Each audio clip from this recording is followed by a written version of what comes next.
What's up, Wizards? It's Dev, aka Fist Kringle. Got my boy Ziggy with me down here. We're from Mtg Magic Talk. Now, first of all, happy holidays, Merry Christmas, Happy Hanukkah, Happy Kwanzaa, Happy Festivus.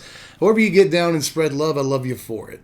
So season's greetings, whoever you are, but now on to the video that you're going to watch on your phone at half volume in the garage to try to get away from your family. Or maybe you're just sitting on the couch watching this in your pajamas because you're not doing much for the holidays this year, which I also totally respect, my friend. But anyway, on to the content, because since the beginning of our game, there have been sleepers and beepers, I like to call them. Cards that really aren't making a whole lot of noise at all, but people should be paying attention to them. And cards that are making way too much noise. So we'll talk about that today.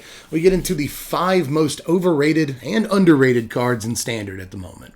But first, real quick, sorry I have to do this part. You want to get your favorite Magic channel something for Christmas this year, but you don't have a whole lot of scratch, just like the video and or subscribe to the channel. That's all it takes. It'll make me a very happy man. I'm trying to get to 120k subs by the end of the year. It'll be a bit of a Christmas miracle if we actually pull it off, but help me get there. It would mean a lot to me. Please and thank you. But anyway, on to the number 5 most overrated card in Standard right now, Skyclave Apparition. And the dislikes begin to roll in. Sorry to bag on your favorite creature immediately, especially if you're a Modern player.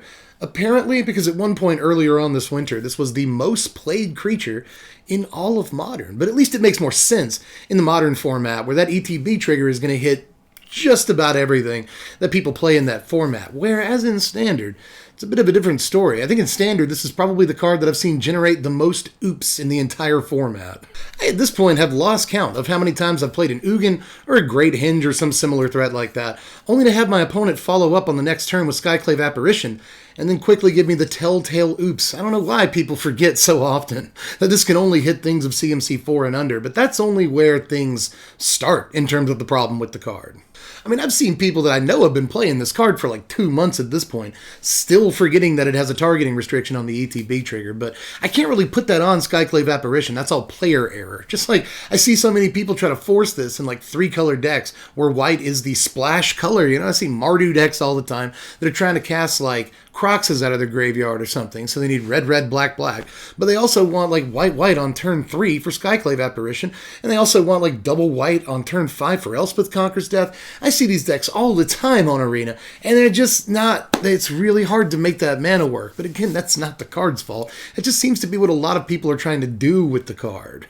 But that's not even the worst problem, because even though Skyclave Apparition does get rid of whatever it hit forever, yeah, that's a good thing, it's still really susceptible to Shock, Bone Crusher Giant, Fire Prophecy, Bloodchief's Thirst, Heartless Act, Eliminate, every removal spell. It's not dice to removal, it's dice to literally every single removal spell in the format. And at that point, your opponent doesn't get their original thing back, but they at least get like a relatively decent threat, especially if Skyclave Apparition did the thing you want it to do, and it took down a 4-drop for only 3 mana. That sounds like a good thing, right? Oh no, if they kill your Skyclave Apparition, they get a 4/4, which is kind of dangerous. And yeah, I'd rather deal with the 4/4 than with a Questing Beast or whatever, but the problem is you really didn't answer the Questing Beast cleanly in the first place, especially if all they had to do is Bone Crusher your Apparition away, get a 4/4, and then cast a Bone Crusher. It's just a lot of times the play lines inherent with this card just don't end up working out in a lot of games of Standard, unless, of course, I'm playing against the card. But either way, whether it just doesn't work out in terms of card advantage the way you want it to, or because people try to force it into weird decks, or because people just forget what the stinking thing does, I would say it's pretty self-evident at this point that Skyclave Apparition is a good Magic card, but at this point I think it's a little overrated in the current environment. But on to our first of the underrated list, the number 5 entry on the underrated cards list. It's actually Croxx, y'all, and let me justify this a little bit. First of all, it's number 5 because there are still people playing with Croxx. Like, people know how good Croxx is. It's not necessarily a sleeper, but I will say it's kind of amazing that I saw a lot more Croxx at the beginning of the season, where it seemed like Standard was a little bit more diverse. But now that things have coalesced into, you know, Rogues, Gruul Adventures, Yorion decks, and a couple of other things like Temur Ramp or whatever, but Rogues is pretty much easily the most played deck on Arena, whether you're playing best of 1 or best of 3. If you're on the ladder, you run into Rogues all the time. Even in the play queue, you run into Rogues pretty much constantly. And Croxx just bodies Rogues every time. So it's kind of amazing to me that I haven't seen more Croxx decks as the season has gone on. It's been exactly the opposite, if anything. with all the messages I get on a pretty much daily basis at this point about how much, oh, I hate rogues. I always turn one scoop to rogues. What can I do about rogues? How do I beat rogues? Just every day a constant barrage of I hate rogues. Why aren't people playing more Croxxes? I don't understand. It's a good card. But on to our number 4 most overrated card in the format. It's Yorion, guys. It's Yorion. It is Yorion. There's a few things I don't like about this, and I think I've been pretty vocal about it in the past, honestly. But let me just reiterate some grievances with this card. First of all, I will die mad. I still hate that you have to play 80 cards in your deck for this to be your companion. My entire Magic career, 25 years, a quarter of a century, most of my life here on the planet Earth, I have had it pounded into my head that you do not play 61 cards, my friend. You don't ever play 61 cards because you want the greatest chance of drawing the most powerful cards in your deck, and the best way to do that is to play the minimum. With Yorion, you have to play 80. I just can't get over it. I can't do it. I have a mental block for doing that. So just for my own sake, I don't like the card, but that doesn't necessarily mean it's overrated. Objectively, though, this is a card people try to force even more than Skyclave Apparitions. As a matter of fact, you'll often see them in the same decks, which makes some degree of sense, but sometimes that can lead to some very awkward play patterns, especially considering a lot of the decks that play Yorion also play like Shatter the Sky or some other sweeper in the 4-drop slot like Extinction Event. And again, leads to really awkward play patterns when you're trying to Apparition into a Yorion, but you have a 4-mana sweeper there in between against a lot of decks. So that's a little strange. Also, Yorion tends to show up in Doom Foretold decks, and that is also very awkward because you play like Omen or Birth of Melodus on turn 2, Treacherous Blessing on turn 3, and then you play your Doom Foretold, and then you buy your Yorion and eventually you play it. Well, at that point, you've sacrificed your Omens, you've sacrificed your Treacherous Blessing. You don't have anything to Yorion. I've seen this happen over and over and over. Your Yorion is basically a very, very expensive 4/5 flyer that can be Heartless acted. That's a bad Magic card. Even the best version of Yorion, at least again, in terms of tournament results, has slowly slidden down the tier list in the last month or so here. Yorion is now about 8.5% of the meta according to MTG Goldfish. It's like the 6th deck listed in the meta on MTG Melee, where it used to be like the 3rd deck listed in the meta. As far as its Goldfish, percentage of the meta rating, again, it's 8.5% now. It used to be literally twice that last month. So, some pro players are deciding that Yorion might actually be a little bit overrated, but I don't think everyone's gotten that message just yet. Seem to be talking a lot more about the overrated cards than the underrated cards, so sorry about that. But anyway, let's get to the number 4 most underrated card in the format. It's Faye of Wishes. Now, look, I know that there are some true kings and queens on MTG Arena that'll do some spicy stuff with Faye of Wishes every now and again. You come up against them, mostly in the play queue. But honestly, I think Faye of Wishes has the chops to be an actual competitive playable Magic card again, even with Lucky Clover out of the format. I think a lot of people stopped playing Faye. I think a lot of people stopped playing Faye when Lucky Clover left the format. And honestly, a lot of players were off of it even in Teamer Adventures before Lucky Clover got banned. But nowadays, you hardly ever see this. But honestly, in decks like Esper and Sultai Control, Faye of Wishes is an incredibly potent finisher that either grabs, some sort of thing to get you out of the jam that you're in, like a sweeper or artifact or enchantment removal. A lot of people enjoy playing a sort of low-end Faye of Wishes package where you can wish for a bunch of 1 and 2 drops so you can wish and play the thing in the same turn. But then, of course, there's also the play style where you have a bunch of haymakers on the top end that you can wish for, like Kiorbes the Sea God and Ugin, blah, blah, blah. You've seen these decks. And I think these are actually really effective if Faye is one of your only win conditions, Sultai, for instance, or again, Esper can play a bunch of counter spells, a bunch of removal options, a bunch of board wipes and whatnot, a bunch of card draw, and just dedicate most of the slots in its deck to that without having to spend too much on win conditions or cards that are awkward to draw, early in the game like Ugin or Kiora. And then you just Faye of Wishes for them when you've got control of the board state. I've got Sultai Faye of Wishes loaded up on Arena right now and I've been winning games with it. Honestly, Faye of Wishes, just a really impressive card that I'm a little surprised isn't getting a little bit more love. But on to the number 3 most overrated card in Standard right now. I actually got to give this one to Lotus Cobra, a card that hasn't seen all the competitive play in the world, especially since Omnath got banned. But on Arena, all the time, on a literal daily basis, 3, 4, 5, 6 times a day, I play a lot of Arena, I see people drop turn 2 Cobra, and it dies to Spike Field Hazard and pretty much every other removal spell you can name. It gets outclassed by pretty much every other 2-drop in the format, not to mention 3-drops like Lovestruck Beast, which are just a mile beyond it. Even if your opponent can generate a little bit of mana for a turn or two off of it, gone are the days where your opponent's going to get like Genesis Ultimatum super quick off of a Lotus Cobra. Even if they do have a Fabled Passage, it's just so easy to get this thing off the board or attack into it really aggressively, really fast, that you just completely invalidate it, force your opponent to block with it, or again, just take it out with a Spike Field Hazard or literally any other removal spell you got laying around.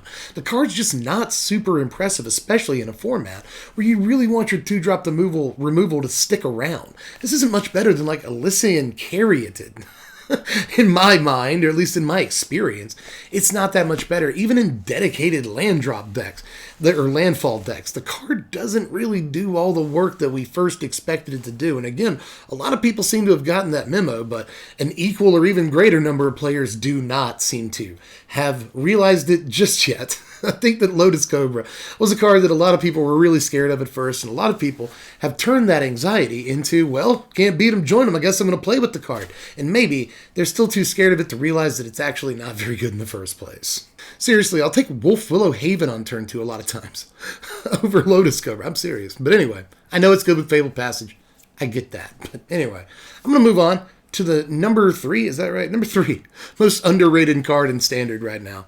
Honestly, this is a weird entry. It's Midnight Clock, guys. It's Midnight. Look, the secret tech of Midnight Clock is something you need to experience first, which means get completely steamrolled by before you understand how good the card actually is. I'm not saying the card is amazing in every matchup. You know, you run up against Gruul Adventures on the draw, and a Mana Rock on turn 3 isn't necessarily great. But in a lot of matchups, this card has been surprisingly very, very good. First of all, the real good news about this card is that if you can slip it into play, it just dumps rogues into a dirty toilet. It is a massively good tool against rogues because it does take rogues a few turns to really finish the game off. And as long as you can protect yourself from like Xerath Sands or full-on all-out mill assaults, usually you're going to get your fresh 7 and a whole new library with Midnight Clock. So it's kind of good enough just in that capacity, but it's also ramp. You know, often this will get you to that 5-drop on turn 4. Which is honestly really good depending on what you're planning on playing in the 5-drop slot. But I've seen this help a lot of decks get to Ugins and whatnot too. But really just the fact that this is a fresh 7 in the relative long game is really good because when it does pop off, it kind of feels hopeless for the opponent to recover from it because often by the time you get that 12th counter on this, your opponent's effectively out of cards, or they just don't have too many left. You're probably about at parity with them, but when you draw a fresh 7, especially considering you're untapped when you do so, it's just, you don't have to pay mana for this. It's just, once it gets the 12th counter during your upkeep, you just have fresh mana. You just have fresh mana, fresh 7 cards in your hand. You can take on the world, baby. So, honestly, the card has been really impressive, both when I play against it and when I play with it. Again, it's not amazing in every matchup, but in the matchups that it does work, it's really, really good. But on to the number 2 most overrated card in Standard at the moment. We're getting pretty deep into these lists. It's Lurrus of the Dream Den, baby. Here's the thing. I like Lurrus of the Dream Den. Of all of the cards that are on the overrated list this time around, this is probably the one that I like the most. Personally, I'm a big fan of Lurrus, but I don't necessarily love it as a companion. You know, unlike Yorion, you can't play a Lurrus as your companion and then 3 more Lurrus in the main deck. It just don't work that way, Jack, because of the way the companion restriction is written. So what I like to do is play 3 or 4 Lurrus in my main deck if I'm going to play Lurrus at all. Because here's how Lurrus usually plays out. I spend 3 mana to buy Lurrus on my turn and usually don't do a whole heck of a lot else. And then the next turn, I play Lurrus and he immediately dies. very often to some sort of exile removal. You know, if he doesn't get shocked or something right then and there, sometimes he'll get Scorching Dragonfire, which exiles him, at instant speed, or our opponent's turn rolls around, and yeah, we got a little bit of value off of our Lurrus, but then the Elspeth conquers death, like every single time. And I know it sounds like the dies to removal argument, but it really seems like, especially considering that when you buy Lurrus, you're really telegraphing your intentions. You're giving your opponent all the time in the world to set up with a responsive play against your Lurrus, and very often it's just not worth the tiny bit of value in the form of a 1 or 2 mana permanent that you get off of spending all that mana to buy back Lurrus. And sure, you got plenty of ways to reanimate Lurrus in the format right now, but again, there's the aforementioned exile removal that opponents have access to right now, but there's also the fact that when your opponent does remove this, even for a turn or 2 while you're waiting to draw those reanimator spells, they'll just push you up against your locker and punch you repeatedly. It's just a beating while you're waiting to get your Lurrus back, especially considering you probably spent at least a turn or 2 setting up the Lurrus in the first place, and Standard in Magic in general is a game of turns. You'll have all these turns to be wasting trying to get a 2-drop back. Who cares? Like, it's just not enough value to really make it worth it in a lot of matchups right now. And the deck that it's probably best in, Rogues, I honestly think at this point it's a better deck without Lurrus. But number 2 on the underrated list, it's gotta be Brash Taunter. This card has gotta be on this list somewhere, man. When I heard that Stuffy Doll was coming to Standard, only like in a functionally better form in a lot of ways, I was like, yeah, sign me up for that. We're gonna brew with that all day, son. Only nothing happened after that. A lot of people were excited for this card, but at the end of the day, just nothing has come of it, which is really surprising. Look, I know the card cost a pretty penny. In terms of mana, 5 mana is a lot. You might just get like completely bulldozed by Elspeth Conquer's Death or something, but a lot of the other things that might otherwise exile this can exile it, like Spikefield Hazard, Scorching Dragonfire. The way those are written, they don't actually exile this. Aside from that, nobody really plays like Grasp of Darkness because there are better removal spells. And the like enchantment spells in the Hateful Eidolon deck that decrease toughness, you probably come up against once every 20 or 30 games on Arena, especially when you're on the ladder. You hardly ever see those cards. So this is just a card that some decks, once it's on the table, they just can't do anything about, you know? Like, some decks have access to like bounce effects that can put this back into your hand. Maybe they hope to counter it a little bit later, but there are other decks that just literally have zero answer to a Brash Taunter whatsoever, and especially decks like, you know, Gruul or other big creature decks that just look to slap giant fat dudes on the table. Brash Taunter is just unbelievable against those decks, and I'd say that Gruul Adventures is probably the most popular deck in the format right now, and Brash Taunter is pretty stinking good against, say, Lovestruck Beast. So I'm just surprised we don't see more of this card, especially in combination with like Storm's Wrath and Fire Prophecy and other damage-dealing spells and whatnot. It's a really good card that I've had an awful lot of fun playing in the last couple of months here while I've been trying to make it work. And again, even though the card is a little bit expensive, once it's actually on the table, it can do wondrous things. So I'm just surprised that we haven't seen a little bit more talk about it lately. But here we are, y'all. Number 1 most overrated card in Standard at the moment, and it's actually not really a card that sees a ton of competitive play, but I'm going to go ahead and say it. Scoot Swarm is number 1. That's right. Let me address your criticisms of this pick real quick, because I know a lot of you are saying that I think people just hate this card because of the amount of triggers that it tends to generate on Arena, and sometimes it breaks the game depending on how many Scoot Swarm tokens people get. First of all, I've never experienced that. I've never seen the game break. I've never broken the game myself, sadly. Regrettably. I've never broken the game myself with Scoot Swarm tokens, even though I have had a couple hundred Scoot Swarm tokens out at the same time, and still, game runs like butter. So, which is not, the game does not often run like butter, but in that experience it absolutely did. So I just didn't really have that many problems with it, especially considering it's not necessarily like it's cat combo or anything. You don't have to click through every single one of these triggers, and your opponent, you know, it's not dependent on how quickly your opponent does it or anything. So it's just not as annoying as like cat combo, for instance. I've made fun of how many triggers the card generates before. You know, Wizards said that the reason they banned Cat Combo was because it generates so many triggers and it's so slow and stuff, yet they won't ban this. Hardy har har. I make jokes on Twitter, but at the same time, I really don't think, when it comes down to my real feelings about it, I don't think that Scoot Swarm is that much of a problem. And it's obviously not on the competitive scene. There's just no real Scoot Swarm deck, but not a day goes by, it feels like at least, I don't see some Reddit post or another on some subreddit or another where people are talking about about how much they hate Scoot Swarm, ban Scoot Swarm, and just hate playing against it so much, and it's so annoying, and blah, blah. First of all, I just really don't play against Scoot Swarm that much. I really don't. But when I do play against it, I have the distinct feeling that the person that I'm playing against, first of all, overrates it themselves. But I also have the feeling that people playing against Scoot Swarm tend to overrate it. In the few times I've played Scoot Swarm, like for instance, when I was building the green-white landfall deck for a deck tech earlier this season, the few times I've played Scoot Swarm, one of the number one things that I've liked the most about Scoot Swarm is that it takes the heat off of our other creatures because people are so stinking scared of it for like no reason. Like, who cares? If I get one turn in and I get like literally 2 more Scoot Swarm tokens, you know, or like just 2 1/1s because I don't have the requisite 6 lands or whatever it is. Yeah, like you play Scoot Swarm on turn 3. You're not even close to getting actual Scoot Swarm copies off of it. And people just immediately freak out. And they use every tool at their disposal to get the Scoot Swarm off the table. Meanwhile, you're playing creatures that are way better. And are way more capable of winning you the game. And they just let those pass by. I got to take care of these Scoot Swarms. So again, I think some of the people playing with the card are overrating it. I think some of the people playing against the card are overrating it too.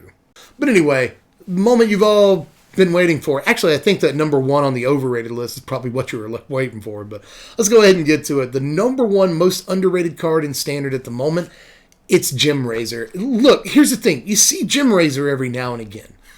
Gem Razor isn't not in decks. It's in a deck every now and again when very smart people play Magic. I just think this card does everything right now. Like, the Great Hinge is one of the most important cards in the format. It's probably the most disgusting late-game engine available to anybody right now, and Gem Razor takes that out. It takes out Ember Cleaves as long as you can survive the initial hit. That's really good. It takes out Trail of Crumbs. Takes out, I don't know, Felidar Retreat. All kinds of stuff that people might be trying to jank you out with. Plus, it kills Doom Foretold and every other enchantment in that stupid, stinking deck that I really don't like playing against. I feel a lot of anxiety playing against Doom Foretold. But Gem Razor always got my back. I love me some Gem Razor. And even though some people love them some Gem Razor too, I think more people should, because the card is just this incredible, like even in best of 1, usually it's not worth putting in effects that, you know, bust up artifacts and enchantments and relics and stuff. Relics. It's just, I guess that's my word for artifacts and enchantments combined. But anyway, usually these cards aren't worth putting in your deck, especially in best of 1. And obviously they get relegated to the sideboard in best of 3. But Gem Razor is one of those rare cards that is unbelievable in the main deck, even if it's not busting something up. You put it on a creature that already has +1/+1 counters and suddenly it's huge. Or you just put it on a Gilded Goose on turn 2 and you start rolling with a 4/4 flyer on turn 2. There's no better deal than that in all of Standard. So if you're just using Gem Razor to get on the board as quickly as possible with the biggest creature you can find in your sack, you can do that. Or you can just blow up literally the best cards in Standard. You can do that with Gem Razor too. It is truly outrageous how good this card is. Truly, truly, truly outrageous. I tend to get really aggressive during these videos. I apologize. I still think about a comment that I got like 3 or 4 years ago at this point. A long time ago. But I got a comment on one of my videos where a person was like, this is a little too aggressive for my taste. I'm out. No offense, but I'm out. And I think about it. I lay awake at night thinking about that comment. Like, am I too aggressive? I don't mean to be. So I'm sorry. Hey, if you ever came back and watched my videos and started subscribing and watching more and more of them, I'm glad you did. I'm sorry I'm so aggressive. I'll try to tone it down. But anyway, story time with Deb. That is all of my underrated and overrated cards. This was a really hard list to make because I wanted to make like a top 20 for both of these categories, but I had to condense it to 5 cards that I think are woefully overrated and 5 cards I think are woefully underrated. But again, I could have expanded this out to be a 2-hour long video. So let me know anything that I missed down there in the comment section, because there's a bunch of cards that I know are your pet cards I didn't talk about, and that makes you sad. But don't despair. Let me know in the comment section what card you wanted me to talk about. Maybe I'll talk about it later. Who knows? Aside from that, like, subscribe, do all the YouTube stuff. And of course, if you want to watch me play Magic, you can do that at twitch.tv/SBMTGDev. You can also follow me on Twitter at SBMTGDev. That is a handy handle to remember right there. But if you really want to support the channel, you can hit the link in the description and go to patreon.com/SBMTG. Pledge $1 a month. That's all I really ask for. You can help vote on what content we do around here, which is especially going to be important when Kaldheim rolls around. This first couple of deck techs of the season, you want to be voting on those. So help me out with some Skrill on Patreon if you've got the extra money. I know literally no one does. You don't have to if you don't want to. I'm just glad that you're here. But if you do decide to help out, really means a lot to me. You're what keeps the channel afloat. You're why I can keep doing this. So if you have an extra buck, throw it at the channel every month. It would really mean a great deal to you, dude. But aside from that, I hope you enjoyed this video, and I hope you get down there in the comment section and let me know what you think is super overrated or underrated for that matter. But for now, I got to get out of here and edit this video before Christmas. I got to try and get this out before Christmas actually hits. But I love you, and I'll catch you cats later. I'm Dead from the Place. Thanks for watching, my wizards. Spread love and be kind.